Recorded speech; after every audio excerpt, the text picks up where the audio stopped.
আসসালামু আলাইকুম সবাইকে। আজ আপনাদের সামনে একটা কষ্টের গল্প নিয়ে হাজির হয়েছি। জামালপুরের এক দূর গ্রামে আছে একটি মসজিদ, আল্লাহর ঘর। কিন্তু দুঃখের কথা হইল এই মসজিদটার অবস্থা খুবই খারাপ। শুধু বেড়া আর পলি দিয়ে কোনো রকমের ঘেরাও করা। বৃষ্টি আসলে পানি পড়ে, আবার রোদ হলেও গরম লাগে অনেক।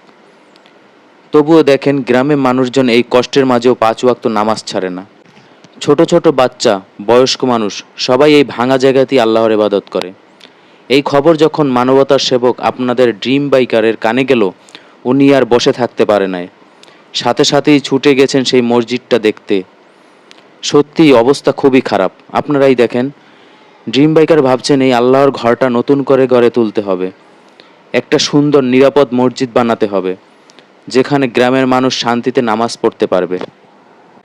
ভাবেন তো, আপনার দেওয়া ছোট একটা সাহায্য হয়তো একটা ইট কিনবে, হয়তো একটা বাঁশও কিনবে, হয়তো ছাদের একটা অংশও হবে।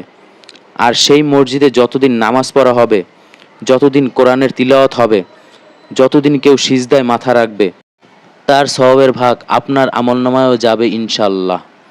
রাসূল সাল্লাল্লাহু আলাইহি ওয়াসাল্লাম বলেছেন, যে ব্যক্তি আল্লাহর জন্য একটা মসজিদ বানাইয়া দিল, আল্লাহ তার জন্য জান্নাতে একটা ঘর বানাইয়া দিল। কিন্তু ভাই ও বোনেরা, এই কাজ একা কারো পক্ষে সম্ভব না।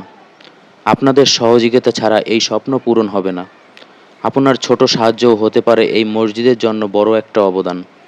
মনে রাখবেন, আল্লাহর ঘরে এক টুকরা ইট দিলেও তার সওয়াব অনেক বড়। তাই আসেন, সবাই মিলে ড্রিম বাইকারের পাশে দাঁড়াই। যার যতটুক সামর্থ্য আছে ততটুক দিয়ে সাহায্যের হাত বাড়াই। হয়তো আপনার এই সামান্য দানই হবে একটা গ্রামের মানুষের নামাজের স্থায়ী ব্যবস্থা। আল্লাহ আমাদের সবাইকে কবুল করুক, আমিন।